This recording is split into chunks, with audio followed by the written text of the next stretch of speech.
Both times it was Donald Trump. So when I asked to serve in this new role that I have, he was one of the first leaders I called and invited to return. I first met the president about 25 years ago, but I worked most closely with him during the early months of COVID. This was March 2020. Markets were under extreme stress. Some economists were warning we could be headed towards a second Great Depression. What stood out to me during the extraordinary period was a president's willingness to bring together people from governments, from business, across institutions, across perspective, to think differently, and importantly, to act decisively. That instinct to act, especially in pivotal moments, is one reason I think he values the World Economic Forum. It is a unique institution that brings together the largest combination of government officials, business leaders, technology leaders, civil society and NGO leaders, anywhere in the world for a genuine dialogue. And particularly, importantly, this year. Thankfully, this group is meeting under better economic circumstances than during the pandemic. But once again, we're facing very serious different economic conditions around the world. One of the central challenges that is impacting me is how capitalism can benefit more, and how can we broaden our global economy for greater and greater participation. That is a question where the president has shown real leadership through investing in infrastructure, reducing barriers to growth, and initiatives like the Trump account, designed to give more Americans a direct stake in the growth of the U.S. economy. As he enters the second year of his second term, we are interested in hearing his plans for 2026 and beyond, and will no doubt create more and more conversation. And that's what the forum is about, a serious conversation in the spirit of dialogue. Discussions where the world is headed, where are we going? And these discussions would be incomplete without the President of the United States, the most important leader in the world. We appreciate him here, so let me introduce and welcome back to Davos the President of the United States, Donald J. Trump.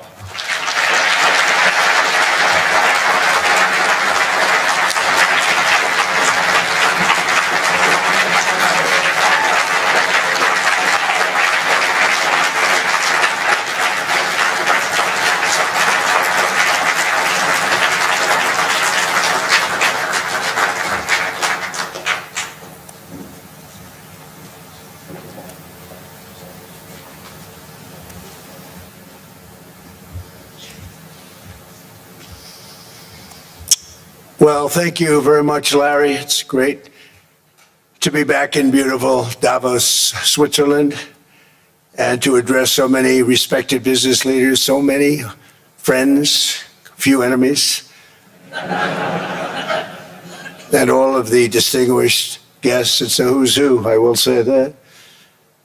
I've come to this year's World Economic Forum with truly phenomenal news from America. Yesterday marked the one-year anniversary of my inauguration, and today, after 12 months back in the White House, our economy is booming, growth is exploding, productivity is surging, investment is soaring, incomes are rising, inflation has been defeated, our previously open and dangerous border is closed and virtually impenetrable. And the United States is in the midst of the fastest and most dramatic economic turnaround in our country's history. Under the Biden administration, America was plagued by the nightmare of stagflation, meaning low growth, and high inflation, a recipe for misery, failure, and decline.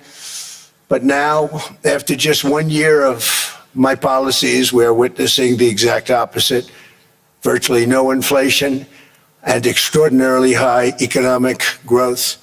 Growth like I believe you'll see very shortly our country has never seen before, perhaps no country has ever seen before.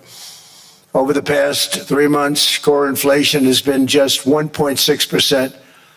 Meanwhile, fourth quarter growth is projected to be 5.4%, far greater than anybody other than myself and a few others had predicted. Since the election, the stock market has set 52 all-time high records. So that's in 1 year, 52 records, adding $9 trillion in value to retirement accounts, 401ks, and people's savings. People are doing very well. They're very happy with me. Since my inauguration, we've lifted more than 1.2 million people off of food stamps, and after 4 years in which Biden secured less than $1 trillion of new investment in our country. Think of that, 1 trillion, substantially less than that. In 4 years, we've secured commitments for a record-breaking $18 trillion, and we think when the final numbers come out, they'll be closer to $20 trillion of investment. That's never been done by any country at any time, not even close. Just over 1 year ago, under the radical left Democrats, we were a dead country. Now we are the hottest country anywhere in the world. In fact, the United States economy is on pace to grow at double the rate that was projected by the IMF just last April. And with my growth and tariff policies, it should be much higher. I really believe we can be much higher than that. And this is all great news, and it's great for all nations. The USA is the economic engine on the planet, and when America booms, the entire world booms. It's been the history. When it goes bad, it goes bad. You all follow us down, and you follow us up, and we're at a point that I don't believe we've ever been. I never thought we could do it this quickly. My biggest surprise is I thought it would take more than a year, maybe like a year and 1 month. But it's happened very quickly. This afternoon, I want to discuss how we have achieved this economic miracle, how we intend to raise living standards for our citizens to levels never seen before, and perhaps how you too and the places where you come from can do much better by following what we're doing, because certain places in Europe are not even recognizable, frankly, anymore. They're not recognizable. And we can argue about it, but there's no argument. Friends come back from different places. I don't want to insult anybody and say I don't recognize it. And that's not in a positive way, it's in a very negative way. And I love Europe, and I want to see Europe go good, but it's not heading in the right direction. In recent decades, it became conventional wisdom in Washington and European capitals that the only way to grow a modern Western economy was through ever-increasing government spending, unchecked mass migration, and endless foreign imports. The consensus was that so-called dirty jobs and heavy industry should be sent elsewhere, that affordable energy should be replaced by the Green New Scam, and that countries could be propped up by importing new and entirely different populations from faraway lands. This was the path that Sleepy Joe Biden administration and many other Western governments very foolishly followed, turning their backs on everything that makes nations rich and powerful and strong. And there's so much potential in so many nations. The result was record budget and trade deficits and a growing sovereign deficit driven by the largest wave of mass migration in human history. We've never seen anything like it. Quite frankly, many parts of our world are being destroyed before our very eyes, and the leaders don't even understand what's happening. And the ones that do understand aren't doing anything about it. Virtually all of the so-called experts predicted my plans to end this failed model would trigger a global recession and runaway inflation. But we have proven them wrong. It's actually just the opposite. In 1 year, our agenda has produced a transformation like America has not seen in over 100 years. Instead of closing down energy plants, we're opening them up. Instead of building ineffective, money-losing windmills, we're taking them down and not approving any. Instead of empowering bureaucrats, we're firing them, and they're going out and getting jobs in the private sector for 2 and 3 times what they were making in government. So they started off hating me when we fired them, and now they love me. Instead of raising taxes on domestic producers, we're lowering them and raising tariffs on foreign nations to pay for the damage that they've caused. In 12 months, we have removed over 270,000 bureaucrats from the federal payrolls, the largest single-year reduction in government employment since the end of World War II. Nobody thought that was coming, but we had no choice. To make a country great, you can't have all federal jobs.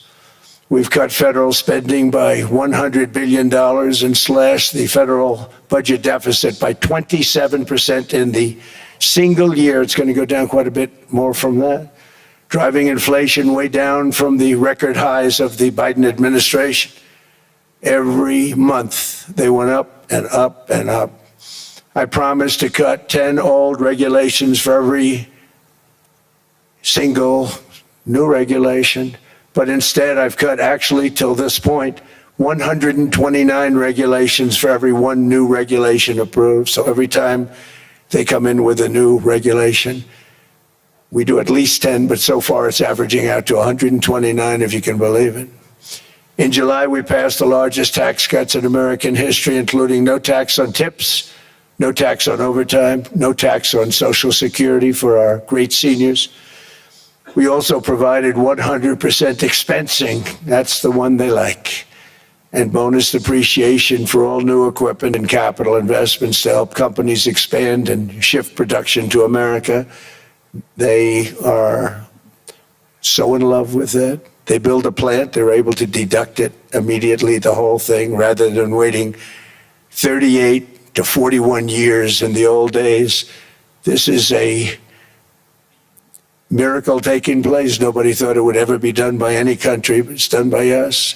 It was what made my first term the most successful 4-year term that we've ever had from a financial standpoint. And now we've upped it. This is a 10-year program, not a 1-year program, but you're allowed to deduct everything in 1 year. It used to be 38 to 41 years. With tariffs, we've radically reduced our ballooning trade deficit, which was the largest in world history. We were losing more than $1 trillion every single year, and it was just wasted. It was going to waste. But in 1 year, I slashed our monthly trade deficit by a staggering 77%, and all of this with no inflation, something everyone said could not be done. There were a couple of brilliant people that actually thought I was doing the right thing. I thought I was doing the right thing. Now they all think I'm doing the right thing because they can't believe the numbers. American exports are now up by more than $150 billion. Domestic steel production is up by 300,000 tons a month, and it's doubling over the next 4 months. It's doubling and tripling, and we have steel plants being built all over the country. Nobody thought they'd see that. Factory construction is up by 41%. And that number is really going to skyrocket right now because that's during a process that they're putting in to get their approvals, and we've given very, very quick, fast approvals. In the process, we've made historic trade deals with partners covering 40% of all U.S. trade. Some of the greatest companies and countries in the world. We have countries as our partner, too. The European nations, Japan, South Korea. They're our partners. They've gone into massive deals with us, especially on oil and gas.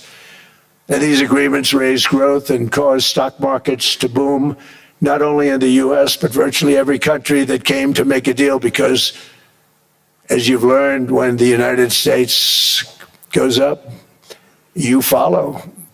It's really become a staple. In America, I've stopped the nation-wrecking energy policies that drive up prices while sending jobs and factories. Polluters, they are indeed polluters. Under Sleepy Joe Biden, New domestic oil and gas leases fell by 95%. Think of that. And they wonder, why was gasoline going up so fast? The gasoline actually topped $5 a gallon, and some places $7 a gallon, and more than 100 major power plants were violently shut down by incompetent people that had no idea what the hell they were doing. Under my leadership, U.S. natural gas production is at an all-time high by far. U.S. oil production is up by 730,000 barrels a day, and last week we picked up 50 million barrels from Venezuela alone. Venezuela has been an amazing place for so many years, but then they went bad with their policies. 20 years ago, it was a great country, and now it's got problems, but we're helping them. And those 50 million barrels, we're going to be splitting up with them, and they'll be making more money. They've made it a long time. Venezuela is going to do fantastically well. We appreciate all of the cooperation we've been giving. We've been giving great cooperation. Once the attack ended, and they said, let's make a deal. More people should do that. But Venezuela is going to make more money in the next 6 months than they've made in the last 20 years. Every major oil company is coming in with us. It's amazing. It's a beautiful thing to see. The leadership of the country has been very good. They've been very, very smart. The price of gasoline is now below $2.50 a gallon in many states, $2.30 a gallon in most states. Then we'll soon be averaging less than $2 a gallon. In many places, it's already down even lower, $1.95 a gallon. Numerous states are at $1.99, numbers that nobody has heard for years. Actually, since my last administration, we got it down to around those numbers. I've signed an order directing and approval of many new nuclear reactors. We're going heavy into nuclear. I was not a big fan because I didn't like the risk, the danger, but they have the progress they've made with nuclear is unbelievable, and the safety progress they've made is incredible. We're very much into the world of nuclear energy, and we can have it now at good prices and very, very safe. And we're leading the world in AI by a lot. We're leading China by a lot. I think President Xi respects what we've done, in part because I've allowed these big companies building these massive buildings to build their own electric capacity. They're building their own power plants, which when added up is more than any country anywhere in the world is doing. I read recently an article in the Wall Street Journal that China's creating so much energy, and they are. I got to hand it to them. But we're creating as much or more, and we're letting them do that. I'm very proud of it. It was my idea. I said, you can't create this much energy. We needed more than double the energy currently in the country just to take care of the AI plants. And I said, we can't do that. We have an old grid system.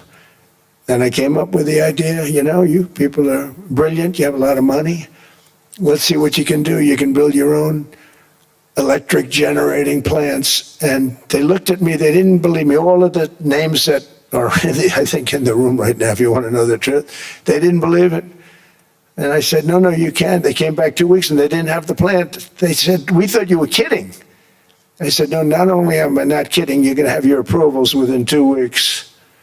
I always say nuclear will take 3 weeks. But most aren't going that. They're going oil and gas. They're even going coal in some cases. Because of my landslide election victory, the United States avoided the catastrophic energy collapse which befell every European nation that pursued the Green New Scam, perhaps the greatest hoax in history. The Green New Scam, windmills all over the place, destroy your land. Every time that goes around, you lose $1,000. You're supposed to make money with energy, not lose money. Here in Europe, we've seen the fate that the radical left tried to impose on America. They tried very hard. Germany now generates 22% less electricity than it did in 2017. And it's not the current chancellor's fault. He's solving the problem. He's going to do a great job. But what they did before he got there, I guess that's why he got there. And electricity prices are 64% higher.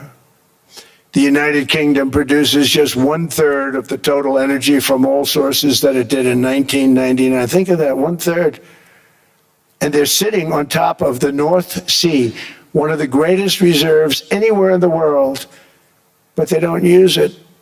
And that's one reason why their energy has reached catastrophically low levels with equally high prices. High prices, very low levels. Think of that, 1/3. And you're sitting on top of the North Sea, and they like to say, well, you know, that's depleted. It's not depleted. It's got 500 years. They haven't even found the oil. The North Sea is incredible. They don't let anybody drill. Environmentally, they don't let them drill. They make it impossible for the oil companies to go. They take 92% of the revenues. So the oil companies say, we can't do it. They came to see me. Is there anything you can do? I want Europe to do great. I want UK to do great. They're sitting on one of the greatest energy sources in the world, and they don't use it. In fact, their electricity prices have soared 139%. There are windmills all over Europe. There are windmills all over the place, and they are losers.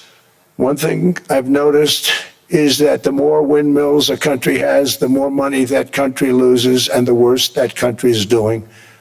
China makes almost all of the windmills, and yet I haven't been able to find any wind farms in China. Did you ever think of that? It's a good way of looking at it. They're smart. China is very smart. They make them, they sell them for a fortune.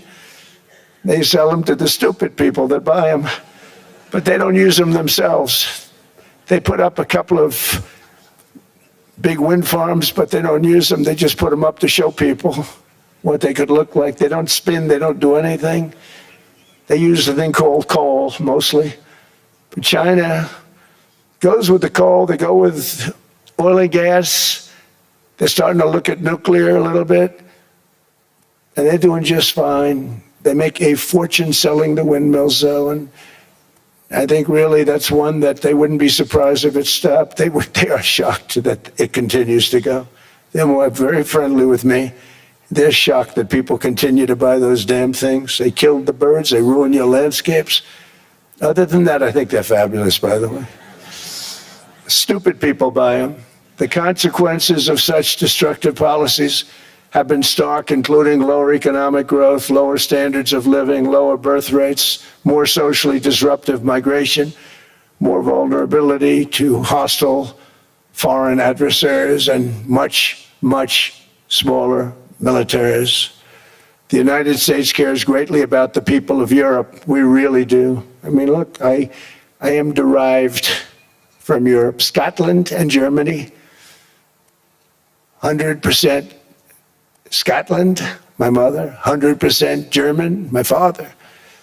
And we believe deeply in the bonds we share with Europe as a civilization. I want to see it do great. That's why issues like energy, trade, immigration, and economic growth must be central concerns to anyone who wants to see a strong and united West, because Europe and those countries have to do their thing. They have to get out of the culture that they've created over the last 10 years. It's horrible what they're doing to themselves. They're destroying themselves. It's beautiful, beautiful places. We want strong allies, not seriously weakened ones. We want Europe to be strong. Ultimately, these are matters of national security, and perhaps no current issue makes the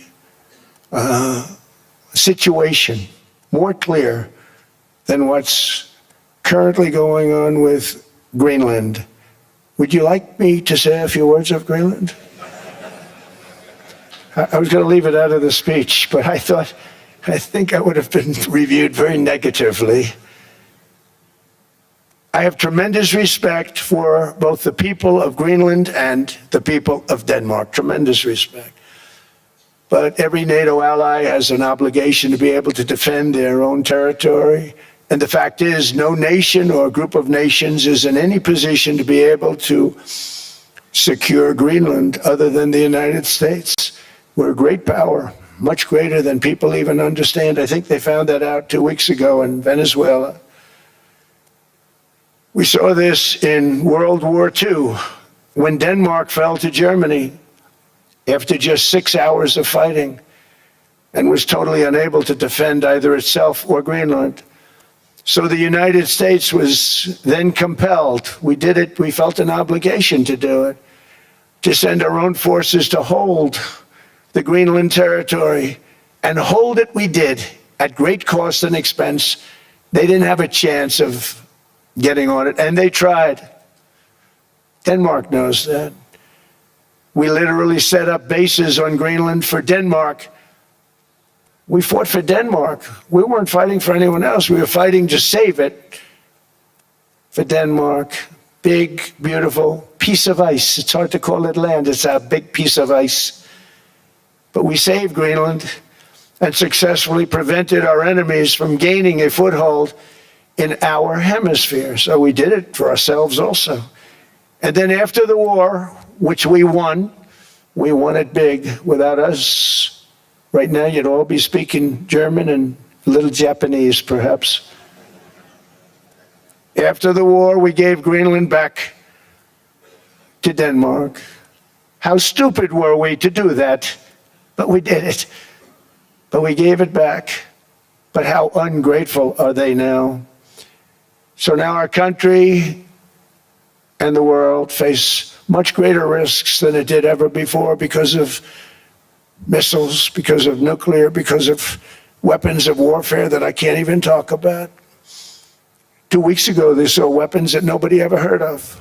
They weren't able to fire one shot at us. They said, what happened? Everything was discombobulated. They said, we've got them in our sights. Press the trigger, and nothing happened.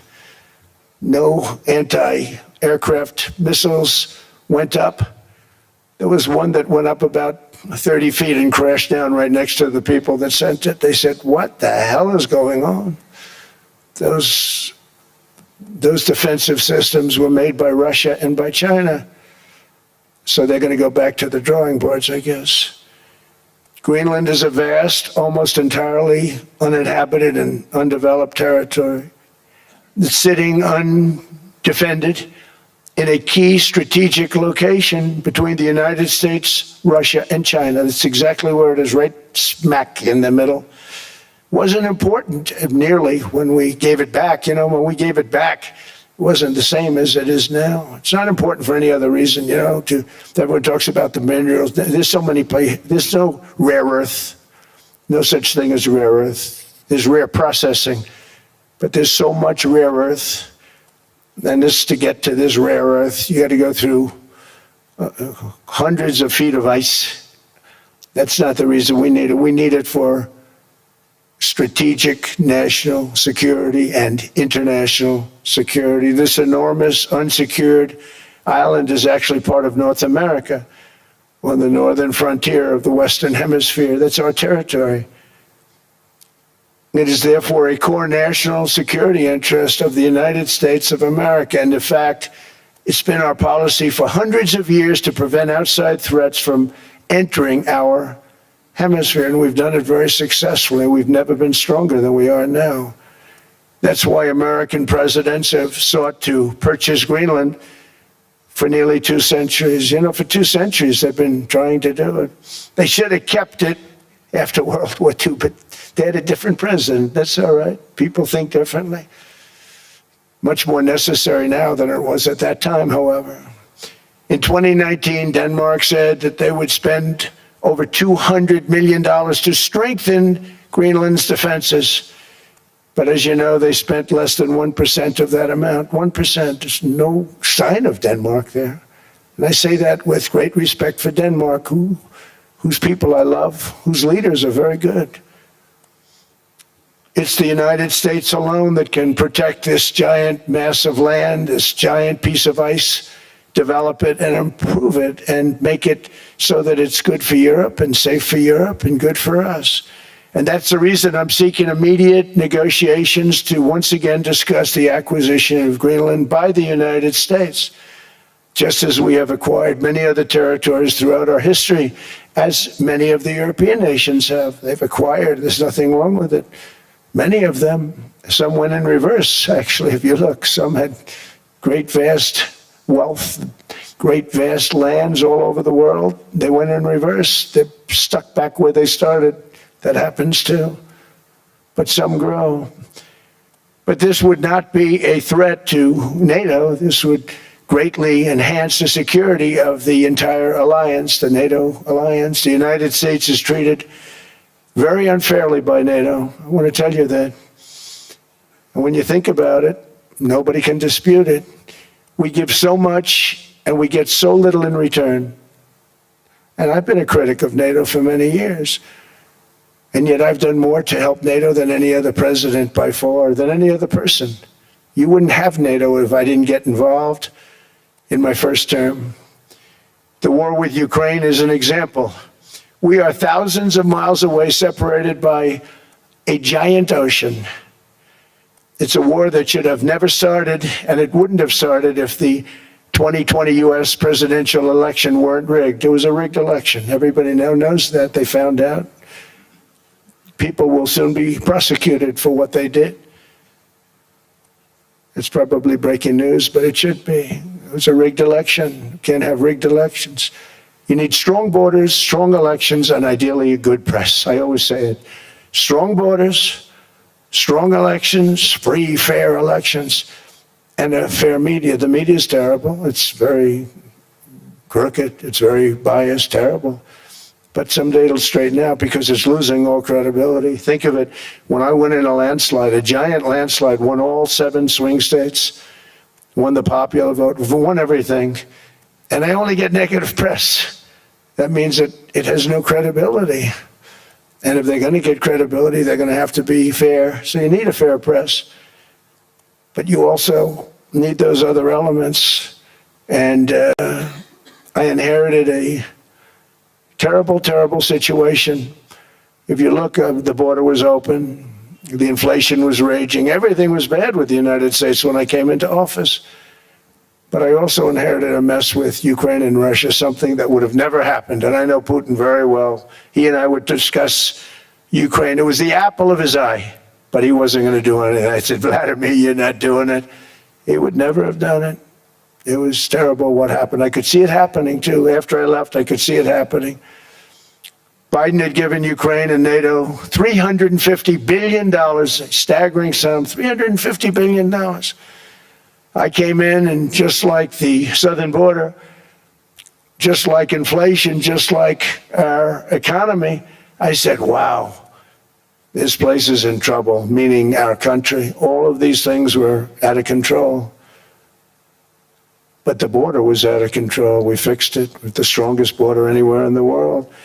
And I've now been working on this war for 1 year, during which time I settled 8 other wars. India, Pakistan. I settled other wars that were Vladimir Putin called me, Armenia, Azerbaijan. He said, I can't believe you settled that one. They were going on for 35 years. I settled it in 1 day. And President Putin called me. He said, you know, I can't believe I worked on that war for 10 years trying to settle it. I couldn't do it. I said, do me a favor, focus on settling your war. Don't worry about that one. What does the United States get out of all of this work, all of this money, other than death, destruction, and massive amounts of cash going to people who don't appreciate what we do? They don't appreciate what we do. I'm talking about NATO, I'm talking about Europe. They have to work on Ukraine. We don't. The United States is very far away. We have a big, beautiful ocean separating us. We have nothing to do with it. Until I came along, NATO was only supposed to pay 2% of GDP, but they weren't paying. Most of the countries weren't paying anything. The United States was paying for virtually 100% of NATO. And I got that stopped. I said, that's not fair. But then more importantly, I got NATO to pay 5%, and now they were paying, and now they are paying. So something nobody said was possible. They said, we will never go up higher than 2%. But they went to 5%, and now they're paying the 5. They didn't pay the 2, and now they're paying the 5. and they're stronger for it, and they have an excellent, by the way, Secretary General who's possibly in the room. Mark, are you here? Yes, he's here. Hello, Mark. We never asked for anything, and we never got anything. We probably won't get anything unless I decide to use excessive strength and force where we would be, frankly, unstoppable. But I won't do that. Okay? Now everyone's saying, oh, good. That's probably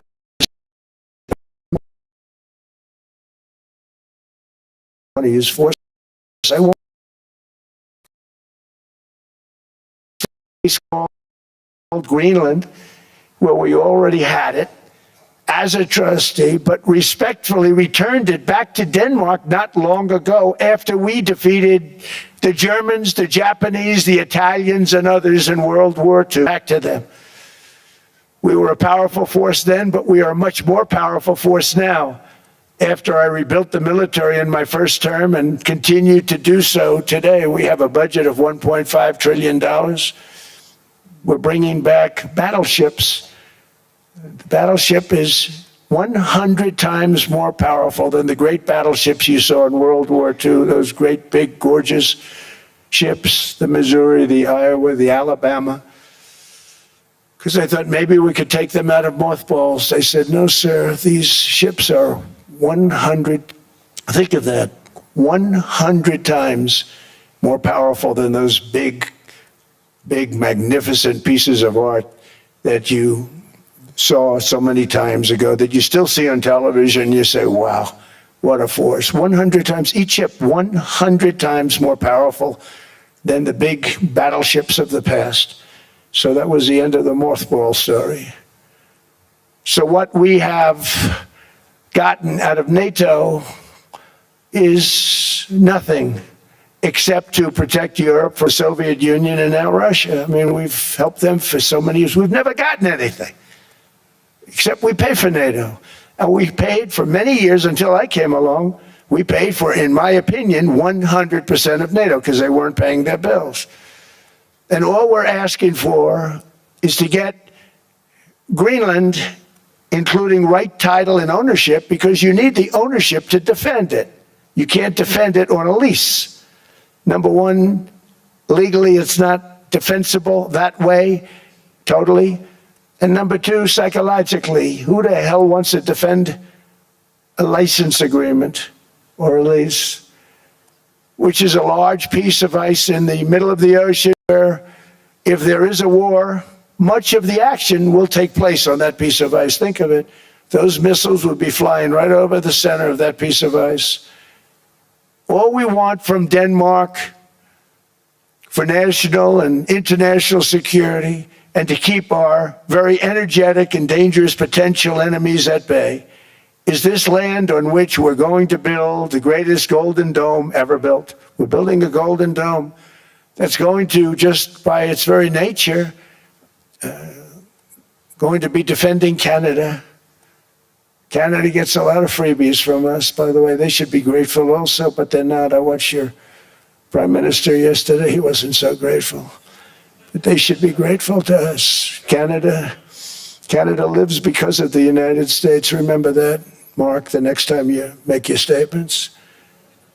What we did for Israel was amazing, but that's nothing compared to what we have planned for the United States, Canada, and the rest of the world. We are going to build a dome like no other. We did it for Israel. And by the way, I told Bibi, stop taking credit for the dome. That's our technology. That's our stuff. But they had a lot of courage, and they were good fighters, and they did a good job, and we wiped out the Iran nuclear threat like nobody can believe. Nobody's ever seen anything like it. That, Venezuela, taking down Soleimani, wiping out al-Baghdadi when he tried to reinstitute ISIS. We did a lot. I did a lot of big things, all perfectly executed. Everyone was perfectly executed. Somebody told me that, a military expert told me, sir, everything you've done has been perfectly executed. I said, I know. So other presidents have spent, whether foolishly or not, trillions and trillions of dollars on NATO, and gotten absolutely nothing in return. We've never asked for anything. It's always a one-way street. Now they want us to help them with Ukraine. And we say, we're going to. I'm really helping, not even them. I want to see, last week, if you saw, it was 10,000 soldiers, but last month it was 31,000 soldiers died. 31,000, that's this room times, the number of people in this room times 30. Think of it. 30,000 soldiers died in 1 month. The month before it was 27,000. The month before that it was 28,000. The month before that it was 25,000. It's a bloodbath over there. And that's what I want to stop. It doesn't help the United States, but these are souls. These are young people. Look like you, look like some of you right in the front row. They go to war. Their parents are so proud. Oh, there he goes, comes back. 2 weeks later, they get a call, your son's head's been blown off. I want to stop it. It's a horrible war. It's the worst since World War II. They keep going, they'll exceed World War II. The numbers are staggering, how many people they've lost. They don't want to talk about it. Ukraine and Russia lost just tremendous amounts. And I'm dealing with President Putin, and he wants to make a deal, I believe. I'm dealing with President Zelensky, and I think he wants to make a deal. I'm meeting him today. He might be in the audience right now. But they got to get that war stopped because too many people are dying, needlessly dying. Too many souls are being lost. It's the only reason I'm interested in doing it. But in doing it, I'm helping Europe, I'm helping NATO, and I've until the last few days when I told them about Iceland, they loved me. They called me daddy, right, last time. A very smart man said, he's our daddy. He's running it. I was like running it. I went from running it to being a terrible human being. But now what I'm asking for is a piece of ice, cold and poorly located, that can play a vital role in world peace and world protection. It's a very small ask compared to what we have given them for many, many decades.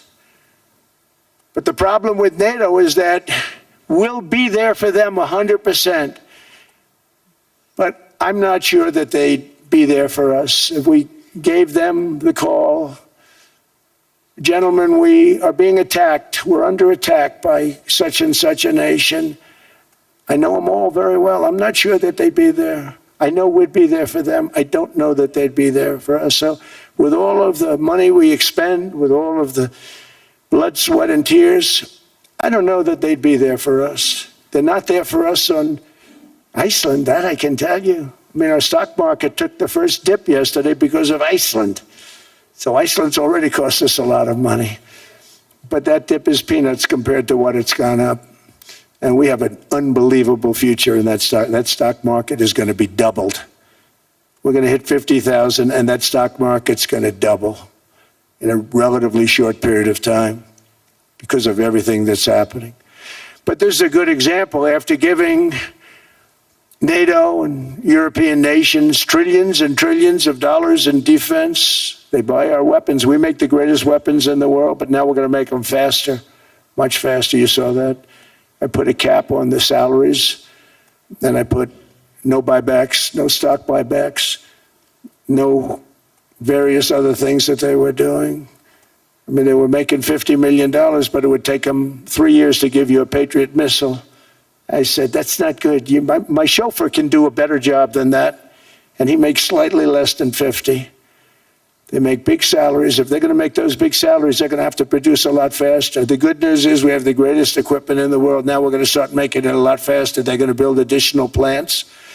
And all of the money that goes into stock buybacks is going to go into building plants. We're not allowing stock buybacks by defense companies any longer. They're going to build new plants to make Tomahawks, Patriots. We have the best equipment. F-35s, F-47, F-47 just coming out. They say it's the most devastating plane, fighter jet ever. Who knows?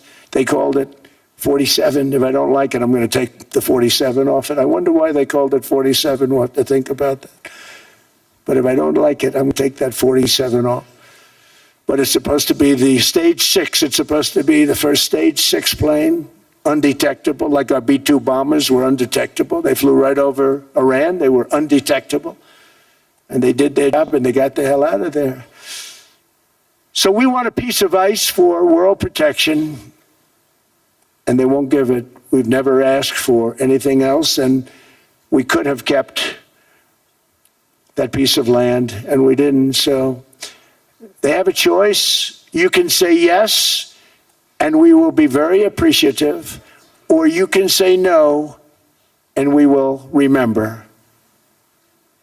A strong and secure America means a strong NATO, and that's one reason why I'm working every day to ensure our military is very powerful, our borders are very strong, and above all, our economy is strong because national security requires economic security and economic prosperity, and we have the greatest that we've ever had.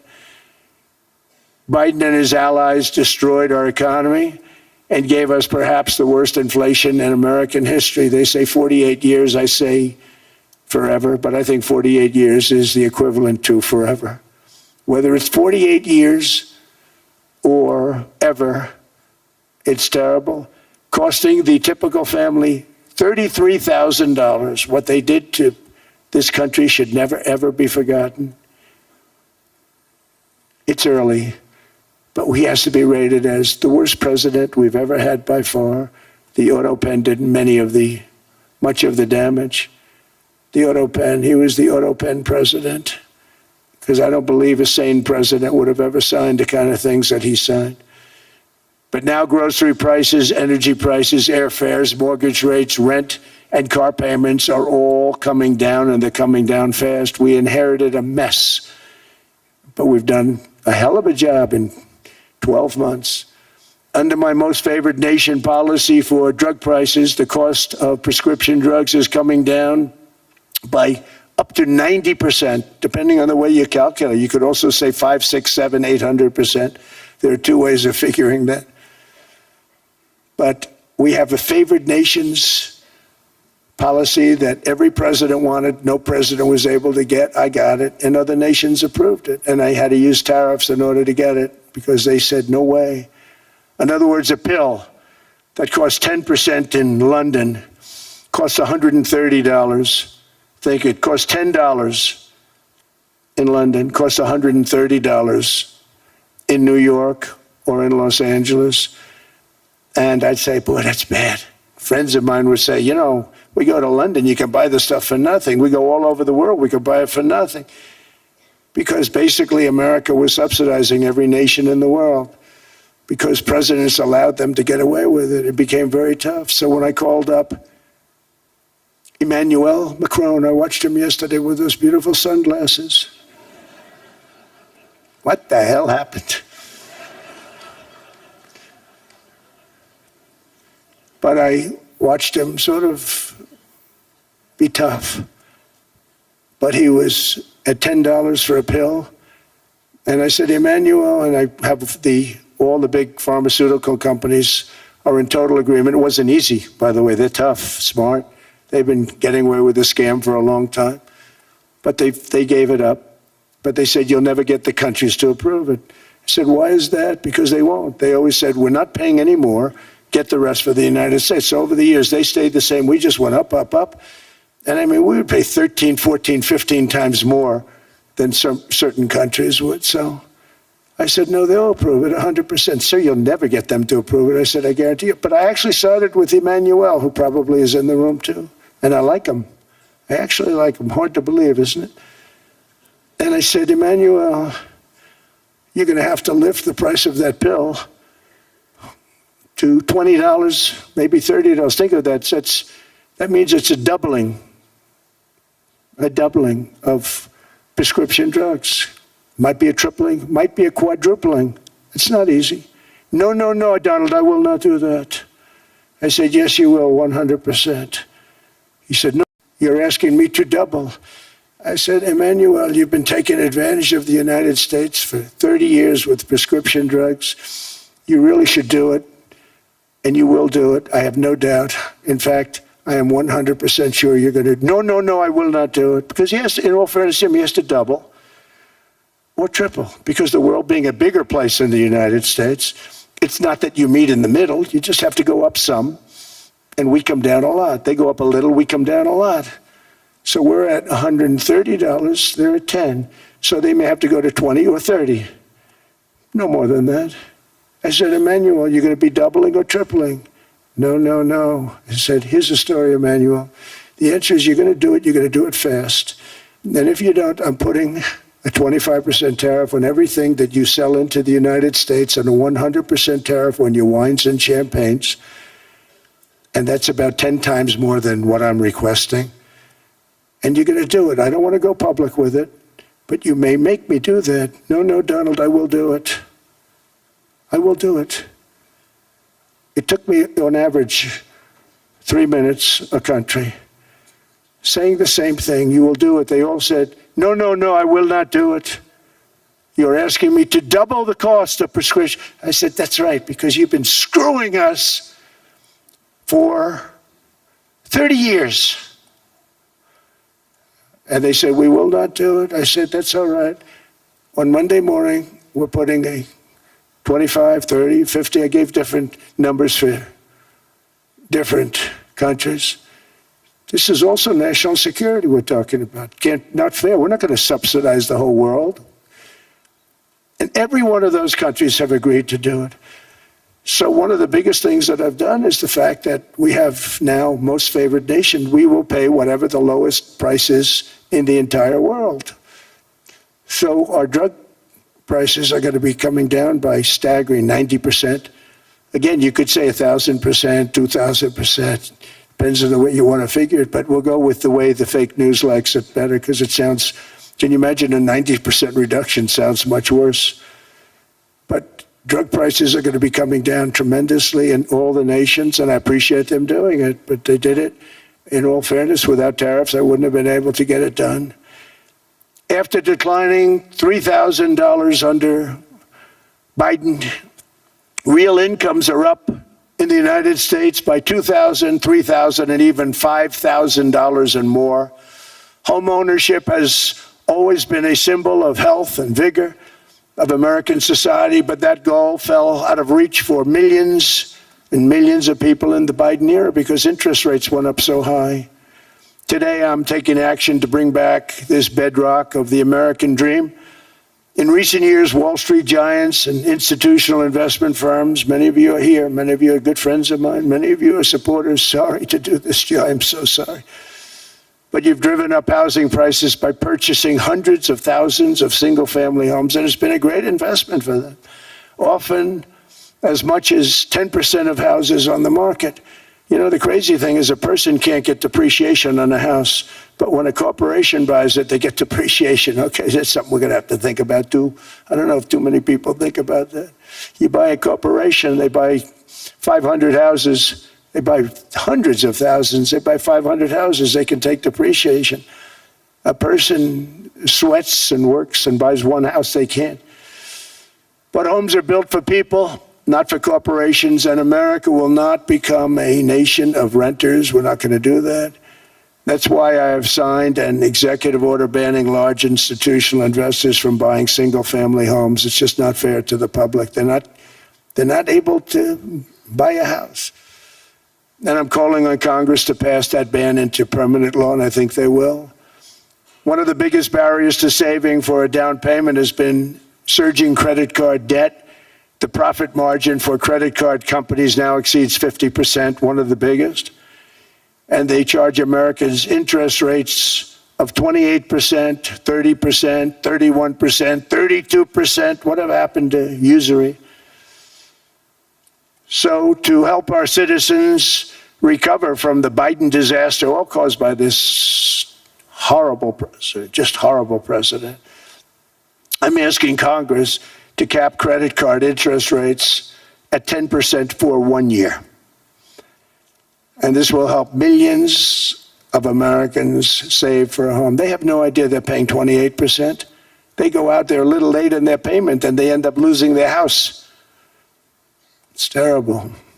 To unleash innovation in savings and financing, I'm also working to ensure America remains the crypto capital of the world. And to that end, last year, I signed the landmark Genius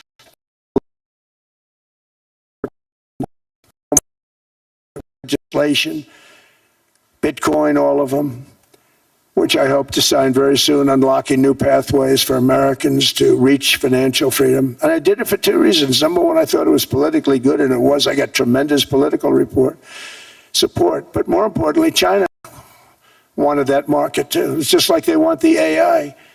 And we've got that market, I think, pretty well locked up. If I didn't do it, Biden was totally against it until before the election, when they realized that, there were millions of people voting against him over crypto. And all of a sudden, they loved it very much, but it was too late. They blew it. But it is politically popular, but it's much more importantly, we have to make it so that China doesn't get the hold of it. And once they have that hold, we're not going to be able to get it back. So I'm honored to have done it. Finally, I've instructed government-backed institutions to purchase up to $200 billion in mortgage bonds to bring down interest rates. And I'll be announcing a new Fed chairman in the not-too-distant future. I think he'll do a very good job. See, I gave away some of it. He did give that away. So we have something, got something, but somebody that's very respected. They're all respected. They're all great. Everyone that I interviewed is great. Everyone could do, I think, a fantastic job. Problem is they change once they get the job. They do. They're saying everything I want to hear, and then they get the job. They're locked in for 6 years. They get the job, and all of a sudden, let's raise rates a little bit. I call them, sir, we'd rather not talk about this. It's amazing how people change once they have the job, but it's too bad. Sort of disloyalty, but they got to do what they think is right. We have a terrible chairman right now, Jerome, too late Powell. He's always too late. And he's very late with interest rates, except before the election, he was just fine for the other side. So we're going to have somebody that's great, and we hope he does the right job. Last week, the average 30-year mortgage rate dropped below 6% for the first time in many years. Another major factor in driving up housing costs was the mass invasion of our borders. And I have to say one thing about housing, because nobody ever says this. I am very protective of people that already own a house, of which we have millions and millions and millions. And because we have had such a good run, the house values have gone up tremendously. And these people have become wealthy. They weren't wealthy. They become wealthy because of their house. And every time you make it more and more and more affordable for somebody to buy a house cheaply, you're actually hurting the value of those houses, obviously, because the one thing works in tandem with the other. And I don't want to do anything that's going to hurt the value of people that own a house, who for the first time in their lives are walking around the streets of whatever city they're in, very proud that their house is worth $500,000, $600,000, $700,000. Now, if I want to really crush the housing market, I could do that so fast, and people could buy houses, but you would destroy a lot of people that already have houses. In some cases, they've mortgaged their house, and the mortgage would be very low, and all of a sudden, the mortgage without any changes becomes very high, and they end up losing the house. I'm not going to hurt, and I speak with Scott, who's doing a fantastic job, and Howard, who's doing a fantastic job, and all of my people. And I always say, look, I can crush the hell out of the market. We can drop interest rates to a level, and that's one thing we do want to do. That's natural. That's good for everybody. The dropping of the interest rates, we should be paying a much lower interest rate than we are. We should be paying the lowest interest rate of any country in the world, because without the United States, you don't have a country. I mean, I had a case with Switzerland. We happened to be in Switzerland. Maybe I'll give you a quick story. But they were paying nothing. They make beautiful watches, great watches, Rolex, all of them. They were paying nothing to the United States when they sent their product in. And we had a $41 billion deficit. $41 billion with this beautiful place. Flew over it, isn't it nice? So I said, let's put a 30% tariff on them. so that we get back some of it, not all of it at all. We still have a deficit, big deficit. We had 41 million. That's a big deficit. And I said, let's put a tariff on. Different tariffs, different places. You're all party to them. In some cases, victims to them. But in the end, it's a fair thing. And most of you realize that. But we put a 30% tariff on Switzerland, and all hell broke loose. They were calling, like you wouldn't believe. And I know so many people from Switzerland, incredible place, incredible, brilliant place. But I didn't realize that they're only good because of us. And there's so many other examples. Us, probably other places, but a majority of the money they make is because of us, because we never charged them anything. So they come in, they sell their watches, no tariffs, no nothing. They walk away, they make $41 billion on just us. So I said, no, we can't do that. So I'm going to bring it up. I still would have a deficit pretty substantial, but I brought it up to 30%.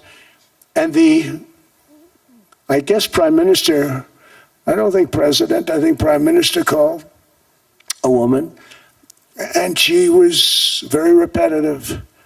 She said, no, you cannot do that, 30%. You cannot do that. We are a small, small country. I said, yeah, but you have a big, big deficit. You may be small, but you have a bigger deficit than big countries. He said, no, please, you cannot do it. Kept saying the same thing over and over. We are a small country. I said, but you're a big country in terms of... And she just rubbed me the wrong way, I'll be honest with you. And I said, all right, thank you, ma'am, appreciate it. Do not do this. Thank you very much, ma'am. And I made it 39%. And then all hell really broke out. And I was paid visits by everybody. Rolex came to see me. They all came to see me. But I realized, and I reduced it, because I don't want to hurt people. I don't want to hurt them. And we brought it down to a, lower level. Doesn't mean it's not going up, but we brought it down to a lower level. But they pay now, tariff. But I realized that we have many places like that where they're making a fortune because of the United States.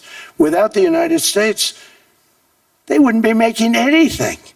Think of it. Switzerland made $41 billion on us. And as she said, it's a small place. And I realized with that, I don't know, it was so, because she was so aggressive. And I realized in that conversation that the United States is keeping the whole world afloat. Many places, I could give you 6, 7 places just in the people in this little area. I know every one of them. They're looking down. They don't want to see me, and they don't want to stare me in the eyes. But they're taking advantage of, everybody took advantage of the United States. But I've been very fair, and I gave them a tariff, and it was fine. But I realized that without us, it's not Switzerland anymore. Without us, it's not any of the countries that are represented here.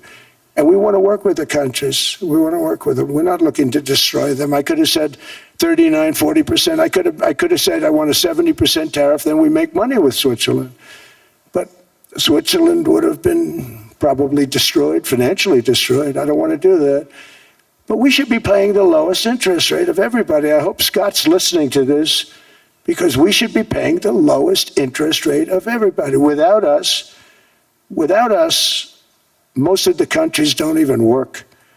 And then you have the protection factor. Without our military, which is the greatest in the world by far, without our military, you have threats that you wouldn't believe.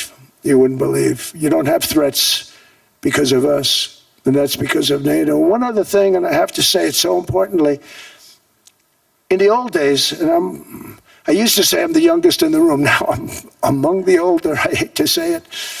I don't feel old, but I'm among the older. But I remember not long ago, 20, 25 years ago, when good news came out about, let's say, the United States. The United States had a great quarter. The United States had a great month.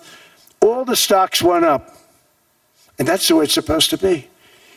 Now when they say the United States had a record quarter, it's unbelievable how well it's doing, all the stocks crash because they say, oh no, inflation, they're going to raise interest rates. And they do. Some of these stupid people like Powell, they raise interest rates.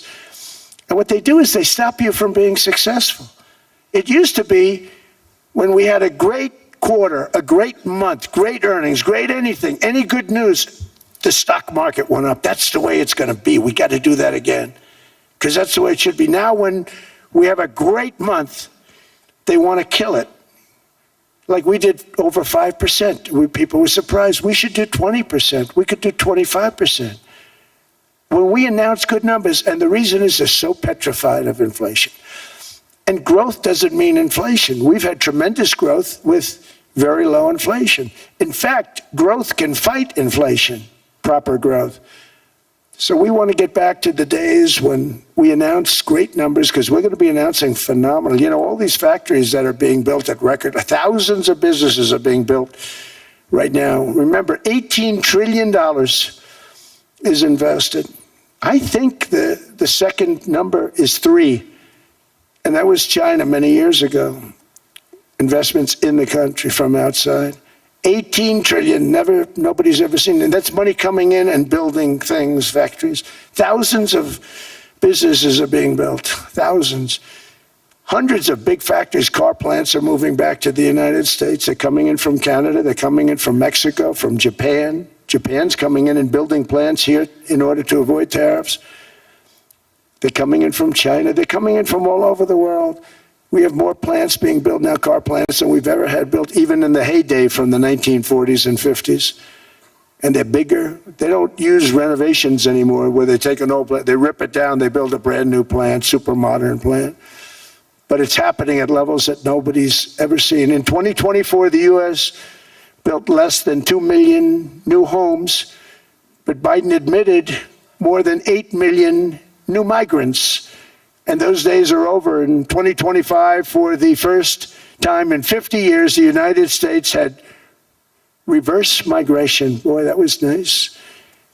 And these were criminals that were being taken out of our country because they allowed people to come into our country from jails, from gangs, drug dealers, murderers. 11,888 murderers. We've gotten most of them out. And then ICE gets beat up by stupid people from leadership in Minnesota. We actually are helping Minnesota so much, but they don't appreciate it. Most places do. You know, Washington, D.C. is the safest place now in the United States. It was a very dangerous place to walk, and now you can walk with your wife, your kids, right through the middle of the city. Right now, Washington, D.C. is as safe as it gets. It was one of the most unsafe, I had to admit. We sent in the military, the National Guard.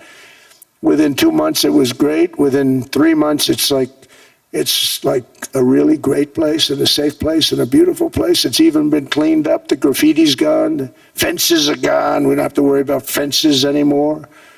All of the places, the grasses are cut and replaced with new grass in many cases. It's all going to happen in the spring. But Washington and D.C. is beautiful again, and it's safe. New restaurants are opening up. They were all closing. Now you can't get into a restaurant. Restaurants in Washington, D.C. are all opening. Memphis also, Memphis, Tennessee, New Orleans, Louisiana. We're there for 3 weeks.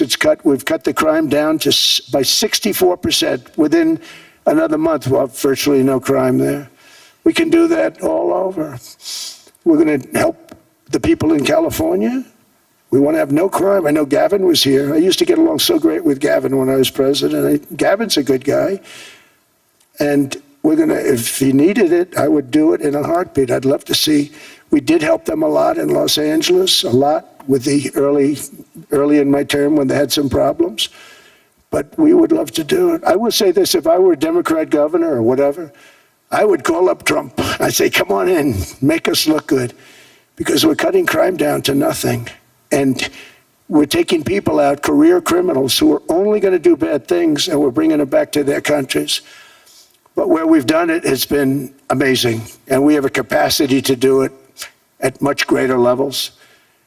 We're cutting illegal aliens off welfare and other government benefits, and I have directed that starting immediately, there will be no more payments to sanctuary cities because they are really just sanctuaries for criminals. They're really protecting criminals, and those are the ones we have to get out of the country: murderers, drug dealers, the mentally insane. They emptied their mental institutions into the United States. And despite that, we have the lowest crime numbers that we've ever had in the history of the country. Just came out. But equally importantly, we're cracking down on more than $19 billion in fraud that was stolen by Somalian bandits. Can you believe that Somalia, they turned out to be higher IQ than we thought? I always say these are low IQ people. How did they go into Minnesota and steal all that money? And we have, they're pirates, they're good pirates, right? But we shoot them out of the water just like we shoot the drug boats out. They're not pirating too many boats lately, do you notice? When they go out into those boats, they want to take over a $1.5 billion tanker loaded up with oil. And they say, we're going to blow up your boat. They have powerful weapons. You hit the side of the boat, you blow the whole thing up.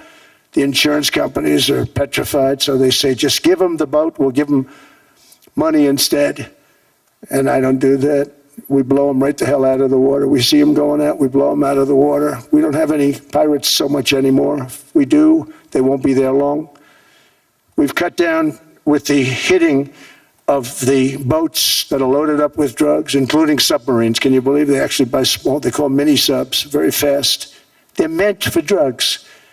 We've knocked out 2 of them. The Democrats say they were fishing. You have ruined somebody's fishing weekend, I would say. A submarine is not a fishing boat. You don't fish.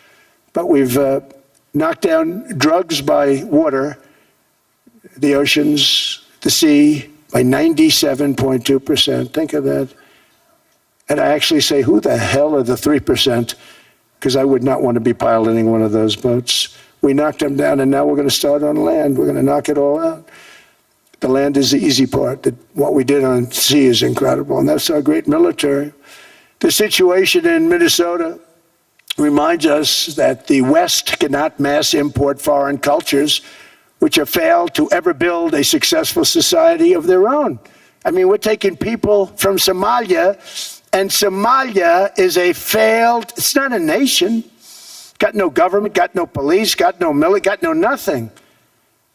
And then we have this fake congressperson who they just reported is worth $30 million. You believe this? Ilhan Omar, talking about the Constitution that provides me. She comes from a country that's not a country, and she's telling us how to run America. Not going to get away with it much longer, let me tell you. The explosion of prosperity and conclusion and progress that built the West did not come from our tax codes. It ultimately came from our very special culture. This is the precious inheritance that America and Europe have in common. We share it. We share it, but we have to keep it strong. We have to become stronger, more successful, and more prosperous than ever. We have to defend that culture and rediscover the spirit that lifted the West from the depths of the Dark Ages to the pinnacle of human achievement. We live in an incredible, changing period. It's an unbelievable time, but we have to take advantage of the time that we're in. In our hands are technologies that our ancestors could scarcely have. I mean, they couldn't have even dreamt some of the things that we see today. And so rapidly they're produced. I mean, AI, 2 years ago, nobody ever heard of the term, and now everybody's talking about it. And it can have some very good purpose. It could also have some dangerous purpose. And for that, we have to watch out. But some tremendous things are happening because of it. And we're leading by so much. We're doing so well. But opportunities that are bigger and grander than ever before in human history are right before us. It is the pioneers in this room. Many of you in this room are true pioneers. You're truly brilliant people. Just your ability to get a ticket is brilliant because you have about 50 people for every seat. I don't know what, that's Larry. Everything Larry touches turns to gold. He made this very successful. But you're in this room, and some of you are the greatest leaders anywhere in the world. You're the greatest brains anywhere in the world. And the future is unlimited, and to a large part because of you, and we have to protect you, and we have to cherish you. I always say we have to cherish our brilliant people because there aren't many of them. So together with confidence, boldness, and persistence, let us lift up our people, grow our economies, defend our shared destiny, and build a future for our citizens that is more ambitious, more exciting, more inspiring, and greater than the world has ever seen. We're in a position to do things that nobody else has ever even thought of before. And many of the people in this room are the ones that are doing it. And I want to congratulate you, and I'm with you all the way. You can do things that nobody else can even think about. So I congratulate you on your tremendous success. And the United States is back, bigger, stronger, better than ever before. And I'll see you around. Thank you all very much. Thank you very much.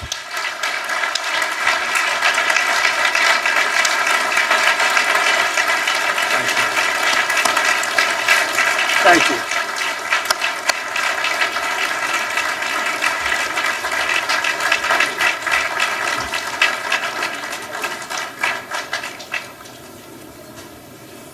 I didn't know about this. This was supposed to be a nice fire chat, Mr. President. Yes, good. You I got set up now. I did know. You made the job for the moderator really easy. Thank you, Mr. President, for your speech. I do have a few follow-up questions, if it's okay. Sure. I don't think I should start with Greenland, maybe. I'll start with the economy. The U.S. economy is doing really, really well. But how to sustain this growth moving forward? Because there's always a recession looming around the corner. Well, you know, the one thing about economies and recessions is sometimes you get hit unexpectedly and there's nothing you can do about it. All brilliant people, but there's nothing. One example was COVID. We had an economy going at levels like nobody had ever seen my first 2.5, 3 years. And then I heard the word pandemic, not COVID. They came up with that name over a period of time. We won't get into that. But I heard the word pandemic. And I had a poll come out that was so strong just prior to that, and I was with the two best pollsters, McLaughlin and Fabrizio, and they said, sir, George Washington and Abraham Lincoln, if they came back and ran as president and vice president, they couldn't beat you.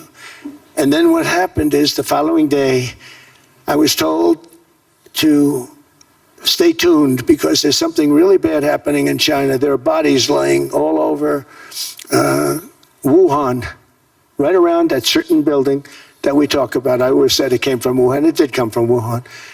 And there were body bags. We saw it by satellite. And they said, there are strange things happening in China. And so it began. And we ended up with the COVID, and the whole world suffered. We did a phenomenal job. I don't think we got the credit we deserved. We did something that Operation Warp Speed, which some people say was one of the greatest military feats ever. We did a great job. Used our military, used a lot of people. But sometimes you get hit with things, nothing you can do. You get hit with things like that unexpectedly. And we got through it. And when I left, the stock market was higher than it was previous to the COVID coming up. And I called it a great achievement. But things happen. Bad things happen. The things that we can stop are wars if we're smart. That we can stop. Those are a matter of being intelligent and having intelligent people on the other side. Because wars are the worst of all. Wars are worse than anything. But we can stop wars because that's sort of up to us. But things like dust flying in the air, wherever COVID comes from or whatever comes, sometimes you have to be a little bit lucky. But we are poised to have an economy like no other, not only in this country, but anywhere. And you know, when you hear the kind of numbers that I can tell you that Scott Bessent was with me the other day, and he's looking at numbers. He said, I can't. And that's all he's done his whole life, pretty much your whole life. Scott, you weren't going to be a football player, I don't think. Scott was not that great at football, but he was always good at numbers, right? And he was looking at numbers. He said, I've never seen anything like this. We're poised to do things that no other country's ever done.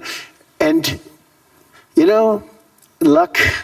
I hate to say it, but we need a little luck. We don't want to get hit by something that nobody could have thought. Whoever thought we were going to hit by a pandemic? You know, when I heard the word pandemic, I said, oh, that's an ancient problem. World War I, they lost 100 million people. It actually ended World War I. A lot of people don't know. The Spanish flu in World War I ended the war because all the soldiers were sick. The soldiers were so sick on both sides, and that war was raging, and they were all dying from the Spanish flu. They were sick as dogs. They couldn't fight.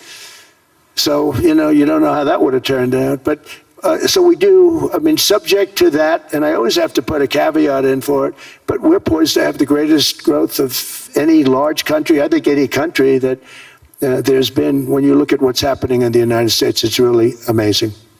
Thank you. One thing that maybe keeps you up at night, I know you don't sleep that much anyway, Mr. President, is the debt. The U.S. debt is high, is now the biggest expenditure on your budget. How to get out of that impasse? Well, the big thing is growth. I mean, growth is the way. If we grow like this, we go from having a $37 trillion. We go from having high debt to low debt. But we also are cutting expenses, you know, the old-fashioned way. We have extraordinary growth. I think we're going to be growing our way out. I think we're going to be paying off debt. We're taking in tremendous money from tariffs fairly. And again, I'm using them judiciously. You know, Switzerland's a case study. I could have gotten much more. I could have asked for much more. But we're using them judiciously. But I think growth, most importantly, and then cutting costs. Now, if you take a look at Minnesota, $19 billion in fraud and other things. People going to airports, they came into the country, they don't have 10 cents, and they're leaving with hundreds of thousands of cash in their bags. When we get to that, and our DOJ, Pam, and Todd, and all the people that work over there, and all of the people that work in here, I can tell you, Scott Bessent is working on that. It's a priority, right? You have your whole team. We're in there looking for where this money is coming from, how much it is. It could be more than $19 billion. Can you believe that? That's just one state. If we were able to cut out 50% of the fraud, 50%, and we should be able to do better than that, we would have a balanced budget without having to talk about even growth. So we have a lot of options, but we're working very hard on that. That's a big deal. It's not just the protests, the fake protests done by agitators and, you know, professional insurrectionists. That's what they are. They're professional troublemakers. But we are looking very strong at the money too in Minnesota and other places. I think, Mr. President, also the $500 billion invested in artificial intelligence and the frontier technologies last year also were driving growth exponentially in the U.S. Well, AI has been a big factor. AI is massive. I mean, Mark Zuckerberg showed me a plant where he put it over a map of Manhattan, and it was basically the size of Manhattan. This is not, I said, you got to be kidding. It's a plant that was miles long, miles wide, very high. I don't think it was high like the Empire State Building, but it was high. And it literally covered most of the island of Manhattan. That's called a big plant. And, you know, when I heard they're going to spend $50 billion building it, I said, what, you know, if you spend $50 million, you can build a nice little shopping center. If you spend $500 million, you can build a good shopping center. But how do you spend $50 billion? When I looked at this thing, I said, you think you'll be able to do it for that? It's amazing when, you know, some of the plants that I see, and I see them all. And again, so big is we're letting them build their own electric generation. This way we have no problem. And otherwise they'd be complaining. There'd be nobody able to, you know, we have an old grid system. And not only that, they're going to sell at a very cheap price the excess electricity that they create back into our grid. So that'll solve some problems for certain states that don't have enough electricity. We also know that on the AI, there is fierce competition between the US as the largest economy in the world, 27% of the global GDP and 5% of the global population, not doing that badly, and China. And we know that competition is very tough on AI. I know you're heading to a state visit to China in April. How do you see the US-China relationship moving forward? Are you able to combine this tough competition with also collaboration? So I've always had a very good relationship with President Xi and with President Putin. Talk about, the larger powers. But I've always had a very good relationship with President Xi of China. He's an incredible man. What he's done is amazing. He's highly respected by everybody. And I do now. Now I have good. It was very severely interrupted by COVID. I used to call it the China virus, but he said, "Do you think you could use a different name?" And I decided to do that, because why should we have a problem over that? But I would do that, and they were... You're a true diplomat, huh? I became a diplomat for the first time. Well, who taught me that? Marco Rubio. He said, "Let me teach you about diplomacy." Hey, any guy that gets approved by 100% of the votes, think of it, he got liberal Democrats and radical right Republicans to approve him. He's the only one. The next one was lost 45 votes, right? But he got all 100 votes voting for him. And at first I wasn't happy about it. I said, "Wait a minute, I don't like that." And now it turns out that the Democrats probably wish they didn't do that. And Marco has been fantastic. Marco, stand up, please. You have done a great job as Secretary of State. He's going to go down as the best Secretary of State. And Scott, and we have Susie, who's the first female Chief of Staff, and she's the best Chief of Staff, too. And I see Howard Lutnick, who I know spoke, and Howard's fantastic. Some of the deals we're doing are great. And I want to pay particular attention because we have Chris. And Chris, you got up and spoke, I think. He's the #1 oil man in the world, because I was going to put Doug Burgum, who's fantastic. I don't know if Doug's here. Is Doug here? Doug Burgum is fantastic. He said, "Sir, there's one man better than me." And he introduced me to Chris. And he turns out to be. So we're drilling more oil and gas now than we ever have, by almost double. Is that right, Chris? And on top of it, we get a lot coming out of Venezuela. So anyway, so we're doing great. The country is just doing great. We have great people. Thank you. And I see other people. We have Steve Witkoff. We have Jared. I got so many people. I'm in trouble, because when I go back, they're going to be people with long faces. "Sir, you didn't introduce me." I got so many people. And we have a lot of the greatest people anywhere in the world. I know them all. So I won't continue, because we'd be here all day. Thank you, Mr. President. We also know that you're a deal maker, and then maybe coming back to Greenland and Ukraine. What kind of deal in the end do you see between the U.S. And Denmark? Because, I guess you see it now as a negotiation going on, or? Well, it's costing Denmark hundreds of millions a year to run it. And Denmark's a small country, and wonderful people. But, it's very expensive. It's a very big piece of ice. And it's very important. I don't want to repeat the speech, but it's very important that we use that for national and international security. That can create a power that will make it impossible for the bad guys to do anything against the perceived good ones. And it's a great block for Europe. Just like, Denmark was supposed to spend hundreds of millions of dollars. They didn't spend the money. They didn't spend anything, almost. And we'll see what happens. I just say this. NATO has treated the United States of America very unfairly. We never asked for anything. We never got anything. We actually took care of the needs of NATO for years and years, which I felt was always unfair. So I got NATO to pay, because they're rich countries. But I think it's time that NATO step up. We're helping them with Ukraine. Without us, I think Putin would have gone all the way. I think we have it. I think there could have been a World War III, if you want to know the truth.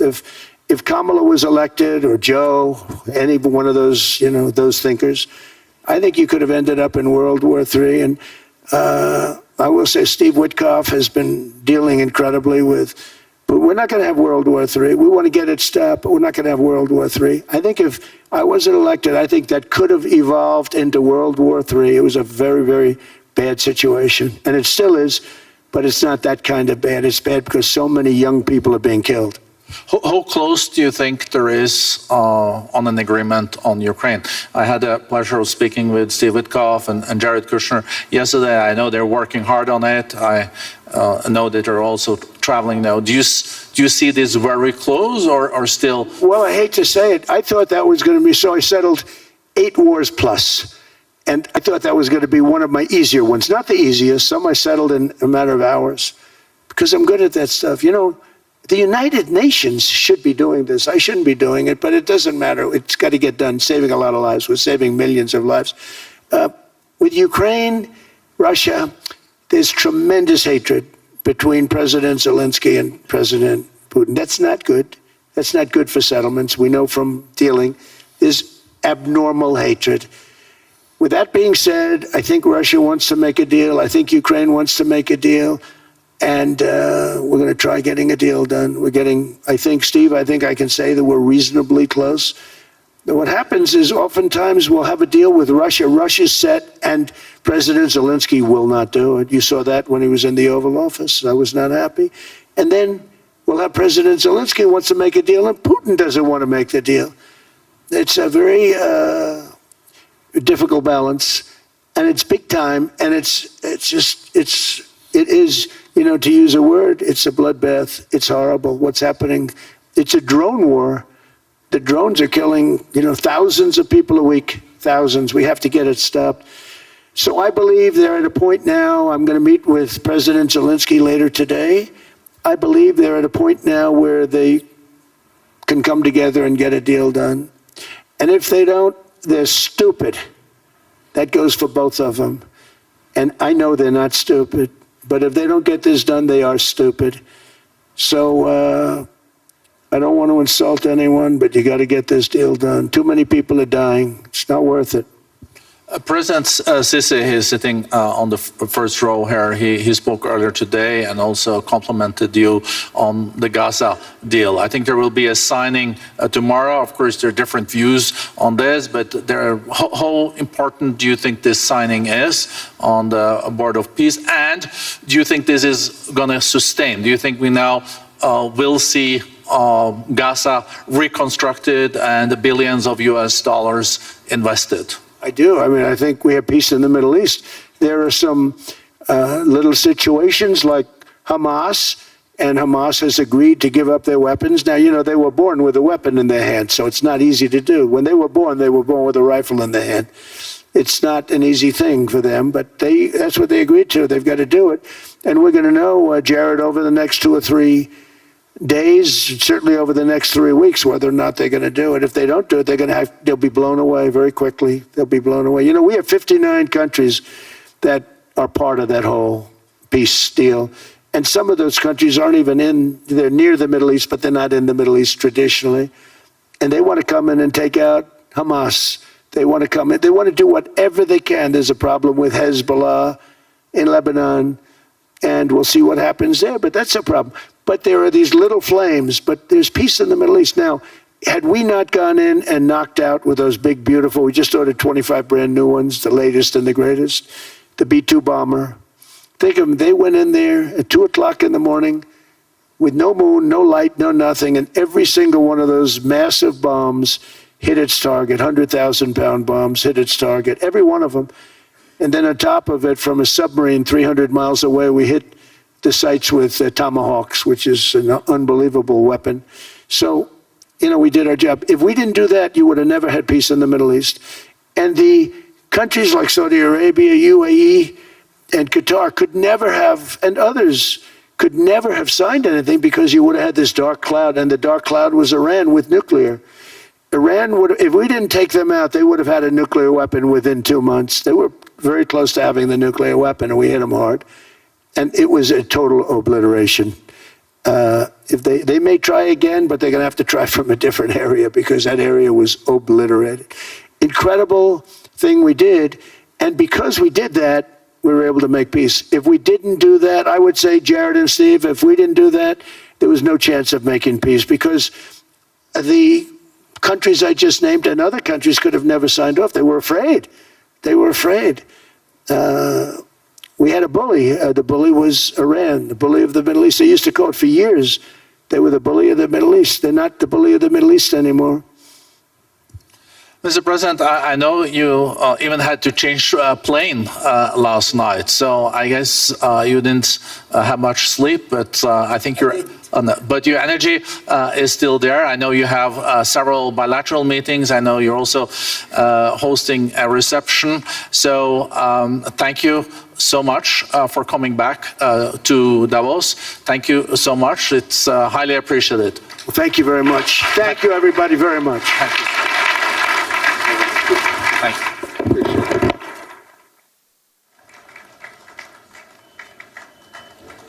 Sir, would you consider a unilateral takeover? U.S. say you won't use force, but how the other means? You guys say no.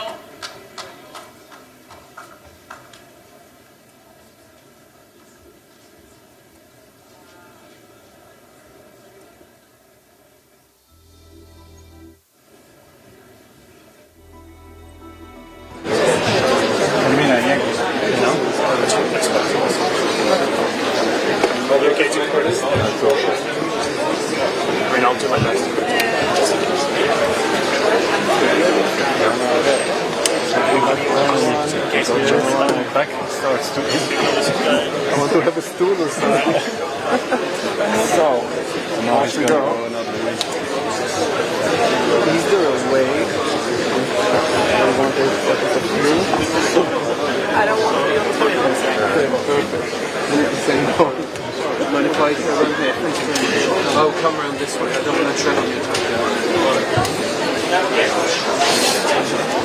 Take one step back. Yeah, you can.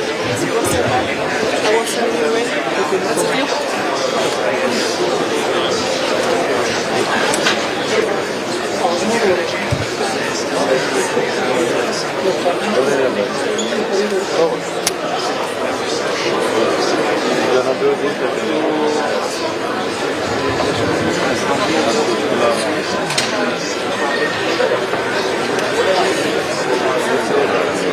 Faire la salle là-bas, si jamais. Gonna do this sliding door if you're interested. Il va passer ici, mais après, il va sortir. Pardon? Il va plus sortir aussi là-bas. Là, nous ici, on a les entrées nationales.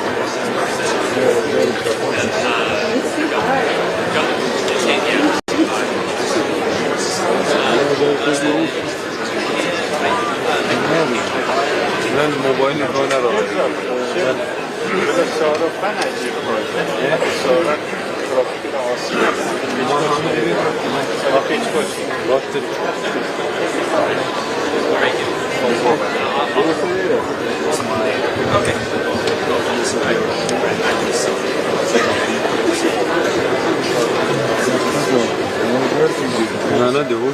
Sorry. Sorry. I'll try and make room for you. I'm sorry. I know. That's usually heavily mixed up too. I know.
Stand back. Stand back, please. Stand back.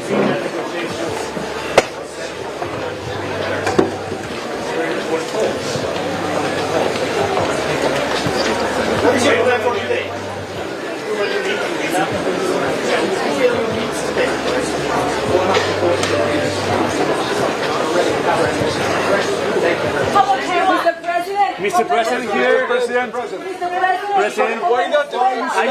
Are you willing to fight? Mr. President. A NATO mission in Greenland. National and international defense. Without it, you really can't have great international defense. So it's very important. Are you willing to fight against European? Why are you disrespecting Britain? It's very important. I mean, you heard what happened. On Venezuela. Mr. President, are you going to play Greenland? He's doing. Are you satisfied with the job Chelsea Rodriguez is doing in Venezuela, Mr. President? Yes, she's done a very good job. We have a very good relationship, and Venezuela is working out really well. We're going to be making a lot of money for Venezuela, and they'll be able to take care of their people. And she's doing a very good job. Why are you willing to fight Greenland? Macron's proposal, a NATO mission in Greenland. I made that very clear. Why are you disrespecting the President in We Europe, have a sir? great relationship with NATO, but NATO has to step up. You're very disrespectful of Europe and the UK, sir. Why? No, I'm not, but they have to change their ways, or they're going to. Why? Trading with allies makes no sense. Between immigration and energy, if they don't change, bad things will happen to them. What about Mr. President, what's your plan on Africa? Mr. President, what's your plan on Africa? Why genocide in South Africa, and are you willing to engage with the South African government? Well, now what's happening in South Africa is terrible. It's a terrible situation. What they're doing to people, a certain group of people, is unbelievable. You wouldn't think it could happen today. What would it make you believe that there is no white genocide, Mr. President, in South Africa? Well, we have seen the numbers, we've seen the records, and it is taking place. Mr. President, Mr. President, Macron's proposal, a NATO mission in Greenland is...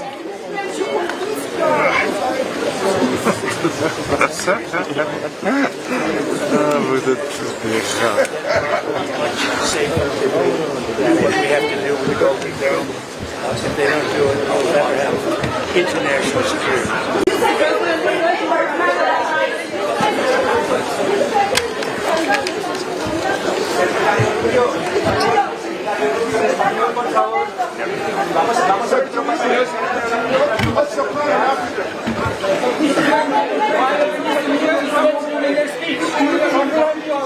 And he promised not to impose any new tariffs on Switzerland.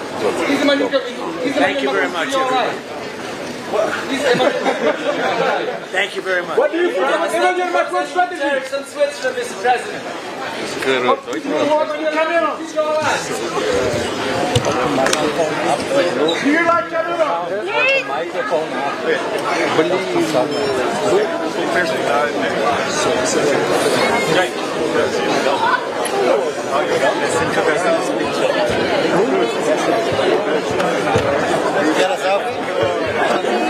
I'm the man.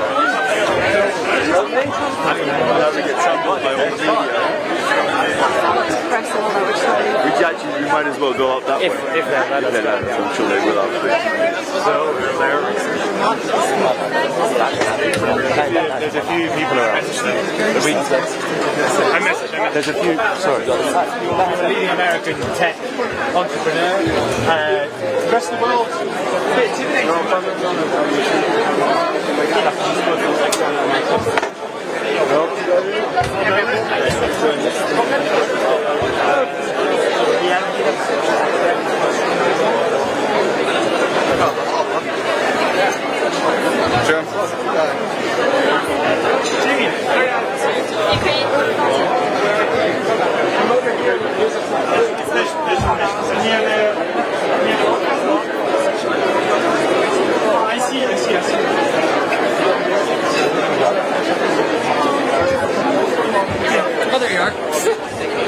So I saw Lagarde, I saw Jensen Wong, I saw Wolf from France. I didn't really talk to them. I talked to my head of state who I didn't recognize, but I think he's from India.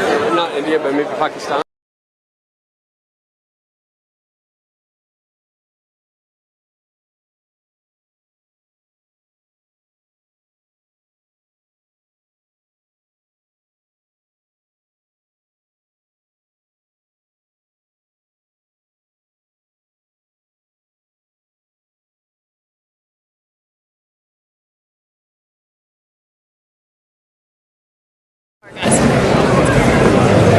Just guys, we're gonna listen to you.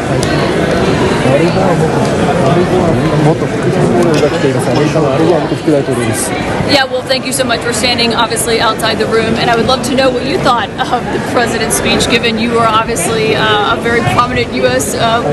Policymaker, and what did you make of hearing it from the U.S. perspective, given so many of the European friends that are in the room?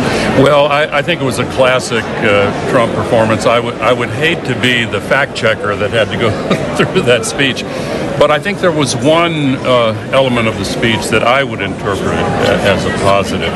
I think perhaps because of the stock market's reaction yesterday, he appeared to back down from his previous threat to use military force to acquire Greenland. And if I'm interpreting that correctly, I think that's a good thing. It was, of course, crazy that he would do such a thing in the first place, but I think he backed down, and that's good. So you directly tie him making the clearest statement yet that the United States is not going to use military force to take Greenland. You think that's because of what happened in the stock market yesterday? Oh, I can only speculate. I don't know what's inside his mind. It would be quite something if I could see inside his mind, but many people have speculated that the bond market and the stock market really have a lot of influence on him. And when it goes down almost 900 points and people do interpret it as a sell America trade, that may well have been the reason he backed down. It may have also been that a lot of people who are close to him, who are more tethered to reality, convinced him that he had made a mistake. And can I get your take on what the president had to say about...